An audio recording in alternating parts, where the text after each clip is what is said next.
ವಿಶ್ವದ ಪ್ರಖ್ಯಾತ ವಿಜ್ಞಾನಿಗಳಲ್ಲಿ ಒಬ್ಬರಾದಂತಹ ಥಾಮಸ್ ಆಲ್ವಾ ಎಡಿಸನ್ ಬಗ್ಗೆ ಒಂದಷ್ಟು ಮಾಹಿತಿಯನ್ನ ತಿಳಿಯೋಣ. ಸಮಾಜದಲ್ಲಿ ಏನನ್ನಾದರೂ ಒಂದನ್ನು ಸಾಧಿಸಲೇಬೇಕು ಅನ್ನೋರಿಗೆ ಎಷ್ಟೋ ಅಡೆತಡೆ. ತನ್ನನ್ನ ನಿರುತ್ಸಾಹ ಪಡಿಸುವವರನ್ನ ಲೆಕ್ಕಿಸದೆ ತನ್ನ ಸಂಕಲ್ಪವನ್ನೇ ದೃಷ್ಟಿಯಲ್ಲಿ ಇಟ್ಟುಕೊಂಡು ಮನೋಧೈರ್ಯವನ್ನೇ ಗುರಿಯಾಗಿಟ್ಟಿಸಿಕೊಂಡು ಮುಂದಕ್ಕೆ ಹೋದ್ರೆ ಗೆಲುವು ತಪ್ಪದೇ ಬರುತ್ತೆ ಅಂತ ಸಾರಿದ ವ್ಯಕ್ತಿ. ಅವತ್ತಿನ ಸಮಾಜದಿಂದ ತಿರಸ್ಕರಿಸಿದ ವ್ಯಕ್ತಿ. ಆದ್ರೆ ಇವತ್ತು ಪ್ರತಿಯೊಬ್ಬರ ಬಾಯಲ್ಲಿ ಕೇಳುವ ಕಾಂತಿ ಕಿರಣ. ಸತ್ತು ಕೂಡ ನಮ್ಮಲ್ಲಿ ಬದುಕಿರೋ ಬಹುಮುಖ ಪ್ರತಿಭೆ. ಚಿಕ್ಕ ವಯಸ್ಸಿನಲ್ಲಿ ಸರಿಯಾಗಿ ಸ್ಕೂಲ್ ಮುಖಾನೂ ಕೂಡ ನೋಡದೇ ಇರೋ ಹುಡುಗ ದೊಡ್ಡವರಾದ ಮೇಲೆ ಪ್ರಪಂಚ ಪ್ರಸಿದ್ಧ ಸೈಂಟಿಸ್ಟ್ ಆದವನು. ಬದುಕಿಗೋಸ್ಕರ ನ್ಯೂಸ್ ಪೇಪರ್ಗಳನ್ನ ಸ್ವೀಟ್ಗಳನ್ನ ಮಾರುತ್ತಿದ್ದಂತಹ ಯುವಕ ಹೊಸ ಹೊಸ ಆವಿಷ್ಕಾರಗಳನ್ನ ಮಾಡಿ ಆದರ್ಶವಾಗಿ ಬೆಳೆದು ನಿಲ್ತಾನೆ. ತಾಯಿಯ ಮಡಿಲನ್ನೇ ಪಾಠಶಾಲಾವನ್ನಾಗಿಸಿಕೊಂಡಂತಹ ಆ ಚಿಕ್ಕ ಹುಡುಗ ದೊಡ್ಡವನಾದ ಮೇಲೆ ಪ್ರಪಂಚಕ್ಕೆ ಬೆಳಕನ್ನು ಕೊಡೋ ಬಲ್ಬನ್ನ ಕಂಡು ಹಿಡಿದವನೇ ಥಾಮಸ್ ಆಲ್ವಾ ಎಡಿಸನ್. ವಿದ್ಯೆಯೇ ಜ್ಞಾನವನ್ನ ಬೆಳೆಸುತ್ತೆ ಅಂತಾರೆ.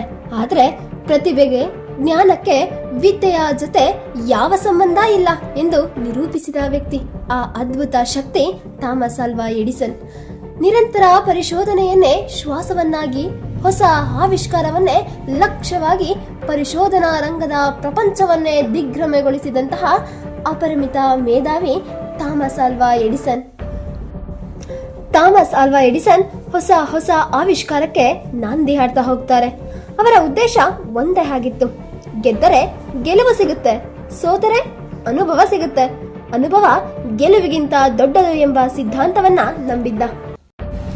ಇಂತಹ ಅದ್ಭುತ ಶಕ್ತಿ ಥಾಮಸ್ ಆಲ್ವಾ ಎಡಿಸನ್ ಬಗ್ಗೆ ಒಂದಷ್ಟು ಮಾಹಿತಿಯನ್ನ ತಿಳಿಯೋಣ.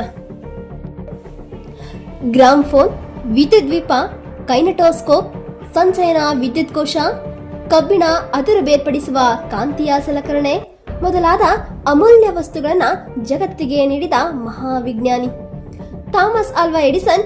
ಈತ ಫೆಬ್ರವರಿ 11, 1847 ಅಮೆರಿಕದ ಮಿಲಾನ್ ಎಂಬ ಪಟ್ಟಣದಲ್ಲಿ ಜನಿಸ್ತಾ ಹೋಗ್ತಾರೆ. ತಂದೆಯ ಹೆಸರು ಸ್ಯಾಮ್ಯುಯಲ್ ಎಡಿಸನ್, ತಾಯಿ ನ್ಯಾನ್ಸಿ. ಚಿಕ್ಕವನಾಗಿದ್ದಾಗ ಥಾಮಸ್ ಆಲ್ವಾ ಎಡಿಸನ್ ತುಂಬಾ ಕಿಡಿಗೇಡಿಯಾಗಿರ್ತಾನೆ.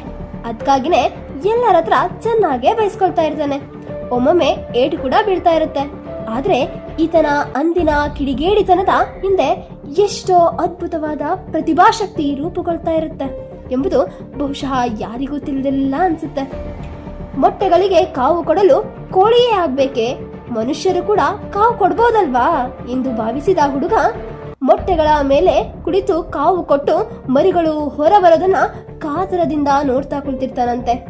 ಮಿಚಿಗನ್ ಪ್ರಾಂತ್ಯದ ಪೋರ್ಟ್ ಹುರಾನ್ ನಲ್ಲಿ ಶಾಲೆಯಲ್ಲಿ ಶಿಕ್ಷಕರಿಗೆ ಕಿರಿಕಿರಿ ಆಗ್ತಕ್ಕಂತ ಪ್ರಶ್ನೆಗಳನ್ನ ಕೇಳೋದು, ಪಾಠದ ಕಡೆ ಲಕ್ಷ್ಯ ಕೊಡದೆ ಸ್ಲೇಟಿನ ಮೇಲೆ ಏನಾದರೂ ಗೀಜೋದು ಮಾಡ್ತಾ ಇರ್ತಾನಂತೆ. ಆತನ ಶಿಕ್ಷಕಿ ಚೆನ್ನಾಗಿ ಬೈದ ಮೇಲೆಯೇ ಶಾಲೆಯನ್ನೇ ಬಿಟ್ಬಿಟ್ಟ. ತಾಯಿಯೇ ಆತನಿಗೆ ಮನೆಯಲ್ಲಿ ಪಾಠ ಹೇಳ್ಕೊಡ್ಬೇಕಾಗಿತ್ತು. ಬಲೂನ್ಗಳಿಗೆ ಅನಿಲ ತುಂಬಿದಾಗ ಅವು ಹಾರುತ್ತವೆ, ಹಾಗೆಯೇ ಅನಿಲ ತುಂಬಿದ ಮನುಷ್ಯ ಹಾರಬಹುದೇ? ಎಡಿಸನ್ ಆ ಪ್ರಯೋಗವನ್ನು ಮಾಡಿದ. ಅನಿಲ ಹೊರಡಿಸ್ತಕ್ಕಂತ ಸೈಡ್ಲಿಟ್ಸ್ ಪುಡಿಯನ್ನ ತಮ್ಮ ಮನೆಯಲ್ಲಿ ಕೆಲಸ ಮಾಡ್ತಿದ್ದಂತಹ ಹುಡುಗನೊಬ್ಬನಿಗೆ ತಿನ್ನಿಸ್ತಾನೆ. ಆದ್ರೆ ಆತ ಹಾರುವ ಬದಲು ಹೊಟ್ಟೆ ನೋವಾಗಿ ನೆಲದ ಮೇಲೆ ಬೀಳ್ತಾ ಹೋಗ್ತಾನೆ. ಥಾಮಸ್ ಎಡಿಸನ್ಗೆ ಪುನಃ ಏಟು. ಇನ್ನು 15 ವರ್ಷದವನಿದ್ದಾಗಲೇ ಎಡಿಸನ್ ದಿ ವೀಕ್ಲಿ ಹೆರಾಲ್ಡ್ ಎಂಬ ತನ್ನದೇ ಆದ ಒಂದು ಸಾಪ್ತಾಹಿಕ ಪತ್ರಿಕೆಯನ್ನ ಪ್ರಕಟಿಸ್ತಾ ಹೋಗ್ತಾನೆ. ರೈಲು ಡಬ್ಬಿಯನ್ನೇ ಪ್ರಯೋಗಾಲಯವನ್ನಾಗಿ ಮಾಡಿಕೊಂಡು ಪ್ರಯೋಗಗಳನ್ನ ಮುಂದುವರಿಸ್ತಾ ಹೋಗ್ತಾನೆ. ಒಮ್ಮೆ ರಂಜಕದ ತುಂಡು ಬಿದ್ದು ರೈಲು ಡಬ್ಬಿಗೆ ಬೆಂಕಿ ಹೊತ್ತಿದಾಗ ಗಾರ್ಡ್ ಆತನ ಕಿವಿ ಹಿಡಿದು ಥಳಿಸ್ತಾ ಹೋಗ್ತಾನಂತೆ. ಆಗ ಥಾಮಸ್ನ ಕಿವಿಯೇ ಕಿವುಡಾಗ್ತಾ ಹೋಗುತ್ತೆ.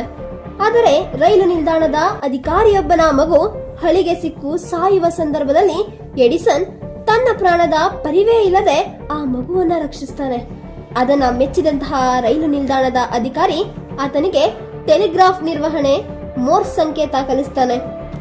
ಥಾಮಸ್ ಆಲ್ವಾ ಎಡಿಸನ್ ಟೆಲಿಗ್ರಾಫ್ನಲ್ಲಿ ಹಲವಾರು ಸುಧಾರಣೆಗಳನ್ನ ಮಾಡ್ತಾ ಹೋಗ್ತಾರೆ. ಫೋನೋಗ್ರಾಮ್ ಕಂಡು ಹಿಡಿತಾರೆ, ವಿದ್ಯುತ್ ದೀಪಗಳನ್ನ ತಯಾರಿಸ್ತಾರೆ, ಚಲನಚಿತ್ರ ಕ್ಯಾಮೆರಾಗಳನ್ನ, ಕೈನೆಟೋಸ್ಕೋಪ್, ಸಂಚಯನ ವಿದ್ಯುತ್ ಕೋಶ, ಕಾಂತಿಯ ಸಲಕರಣೆಗಳನ್ನ ಮೊದಲಾದವುಗಳನ್ನ ಮಾರುಕಟ್ಟೆಗೆ ತರ್ತಾರೆ. ಕಿಡಿಗೇಡಿಯಾಗಿದ್ದ ಈ ಹುಡುಗ ಈಗ ಪವಾಡ ಪುರುಷವಾಗಿ ಬದಲಾಗ್ತಾ ಹೋಗ್ತಾನೆ. 1889ರಲ್ಲಿ ವಾಕ್ ಚಲನಚಿತ್ರಗಳನ್ನ ಎಡಿಸನ್ ಪ್ರದರ್ಶಿಸ್ತಾರೆ. ಬಲ್ಬ್ ತಯಾರಿಸುವ ಪ್ರಯತ್ನದಲ್ಲಿ 1000 ಸಲ ಸೋತ್ರು ಎದೆಗುಂದದೆ ಕೊನೆಗೆ ವಿಜಯವನ್ನ ಸಾಧಿಸ್ತಾರೆ ಎಡಿಸನ್. ಅದೇ ಸಮಯದಲ್ಲಿ ಒಬ್ಬ ಪತ್ರಕರ್ತ ಎಡಿಸನ್ಗೆ ಒಂದು ಪ್ರಶ್ನೆಯನ್ನ ಕೇಳ್ತಾರಂತೆ. ಬಲ್ಬ್ ಕಂಡುಹಿಡಿಯಬೇಕಾದ್ರೆ ನೀವು 1000 ಸಲ ಸೋತ್ರಲ್ಲ, ಅದರ ಬಗ್ಗೆ ನಿಮ್ಮ ಅನುಭವ ಹೇಳಿ ಅಂತ ಕೇಳಿದಕ್ಕೆ ಎಡಿಸನ್ ಹೇಳ್ತಾ ಹೋಗ್ತಾರಂತೆ, ಬಲ್ಬ್ ಹೇಗೆ ತಯಾರಿಸಬೇಕೆಂಬ ಒಂದು ರೀತಿ ಮಾತ್ರ ನಿಮಗ್ ಗೊತ್ತಿದೆ, ಅದು ಕೂಡ ನಾನ್ ಹೇಳ್ಕೊಟ್ಟಿದ್ದು. ಆದರೆ ಯಾವ ರೀತಿ ಬಲ್ಬ್ ಅನ್ನ ತಯಾರು ಮಾಡಬಾರ್ದು ಎಂಬ 1000 ರೀತಿ ನನಗ್ ಗೊತ್ತಿದೆ ಅಂತ ಹೇಳ್ತಾರಂತೆ. ಇದರಿಂದ ಎಡಿಸನ್ ನಲ್ಲಿರ್ತಕ್ಕಂಥ ಆ ತಾಳ್ಮೆ, ಆ ಆತ್ಮವಿಶ್ವಾಸವನ್ನ ನಾವು ಕಾಣಬಹುದಾಗಿದೆ. ಚಿಕ್ಕ ವಯಸ್ಸಿನಲ್ಲಿ ಯಾವುದಕ್ಕೂ ಕೆಲಸಕ್ಕೆ ಬರಲ್ಲ, ನೀನೊಬ್ಬ ಹುಚ್ಚ ಅಂತ ಹೇಳಿದವರಿಗೆ ಆತ ಸತ್ತ ದಿನ ಇಡೀ ದೇಶವೇ ಕತ್ತಲಲ್ಲಿದ್ದು ಗೌರವವನ್ನ ಸಲ್ಲಿಸ್ತಾರೆ. ಅದು ಆತನ ನಿರಂತರ ಪರಿಶ್ರಮಕ್ಕೆ ಸಿಕ್ಕ ಬಹುಮಾನ ಅಂತಾನೆ ಹೇಳ್ಬೋದು. ಹೊಸ ಆವಿಷ್ಕಾರಗಳಿಗೋಸ್ಕರನೇ ಅನುಕ್ಷಣ ಹಾರಾಟ ಪಟ್ಟ ಥಾಮಸ್ ಆಲ್ವಾ ಎಡಿಸನ್ 1931ರಂದು ಅಕ್ಟೋಬರ್ 18ರಂದು ಕಣ್ಣು ಮುಚ್ಚುತ್ತಾ ಹೋಗ್ತಾರೆ. ಆತನನ್ನ ಸ್ಫೂರ್ತಿಯಾಗಿ ತಕೊಂಡ್ರೆ ಸಾಮಾನ್ಯನು ಕೂಡ ಅಸಾಮಾನ್ಯನಾಗಿ ಪರಿವರ್ತನೆಯಾಗೋದು ಅಕ್ಷರಶಃ ಸತ್ಯ. ಜಗತ್ತಿಗೆ ಬೆಳಕು ನೀಡಿದಂತಹ ಕ್ರಿಯಾಶೀಲ ವಿಜ್ಞಾನಿ ಸತತ ಪ್ರಯತ್ನದಿಂದ ಯಶಸ್ಸು ಸಿಗುತ್ತೆ ಎಂಬುದಕ್ಕೆ ಸಾಕ್ಷಿಯಾಗ್ತಾ ಹೋಗ್ತಾರೆ ಥಾಮಸ್ ಆಲ್ವಾ ಎಡಿಸನ್. ಈ ವಿಡಿಯೋ ಇಷ್ಟವಾದಲ್ಲಿ ಲೈಕ್ ಮಾಡಿ, ಶೇರ್ ಮಾಡಿ. ಮುಂದಿನ ವಿಡಿಯೋಗಳಿಗಾಗಿ ನಮ್ಮ ಚಾನೆಲ್ ಅನ್ನು ಸಬ್ಸ್ಕ್ರೈಬ್ ಮಾಡಿ.